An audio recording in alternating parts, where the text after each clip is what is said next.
तो आज का हमारा शब्द है कैप्यूचुलेट। इसे आराम से बोलते हैं कैप्यूचुलेट। ओके, यह एक वर्ब है, यानी कि एक क्रिया, एन एक्शन वर्ड। और इसका मतलब बिल्कुल सिंपल सा है, हार मान लेना या घुटने टेक देना। जब आप किसी के सामने लड़ना बंद कर देते हैं या उनकी बात मान लेते हैं, चाहे आपका मन ना हो, उसी को कहते हैं कैपिचुलेट करना। आइए इसको एक एग्जाम्पल से समझते हैं।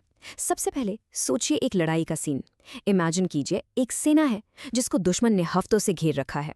अब उनके पास लड़ने की ताकत नहीं बची, तो उन्हें क्या करना पड़ेगा? उन्हें कैपिचुलेट करना पड़ेगा, जैसा कि इस सेंटेंस में है। After weeks of siege, the outnumbered army was forced to capitulate to the enemy. लेकिन रुकिए, ये शब्द सिर्फ जंग के मैदान के लिए नहीं है, इसको हम बिजनेस वर्ल्ड में भी यूज करते हैं। मान लीजिए एक कंपनी के सारे वर्कर्स हड़ताल पर चले गए हैं, बेहतर सैलरी के लिए, और कंपनी के पास उनकी मांगे मानने के अलावा कोई ऑप्शन ही नहीं बचता। तो हम यहाँ पर भी यही कहेंगे, the company had to capitulate to the workers demands for better pay and conditions. और पता है क्या, हम और आप अपनी डेली लाइफ में भी कैपिचुलेट करते हैं।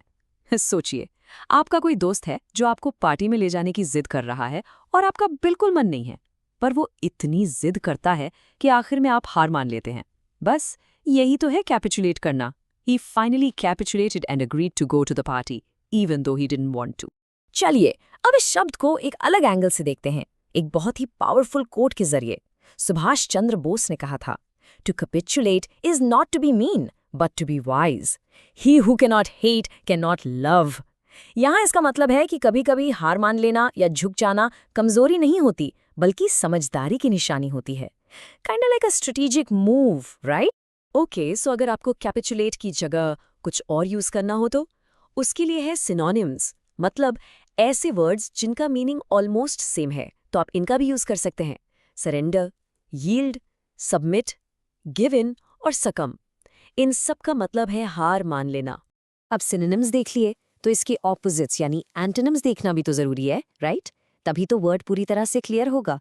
तो कैपिचुलेट के बिल्कुल ऑपोजिट वर्ड्स है रेजिस्ट, फाइट, डिफेंड, कॉन्कर और विथस्टैंड, यानी डटकर सामना करना, लड़ना और जीतना। ऑलराइट, सो बिफोर आई गो, मैं आपके लिए एक इंटरेस्टिंग सवाल छोड़ के जा रही हूँ। इसके बारे में जरूर सोचना। When is it a sign of strength, not weakness, to capitulate?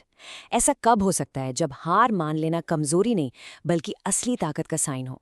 बस आज के लिए इतना ही। मिलते हैं नेक्स्ट वीडियो में। Happy learning, bye bye.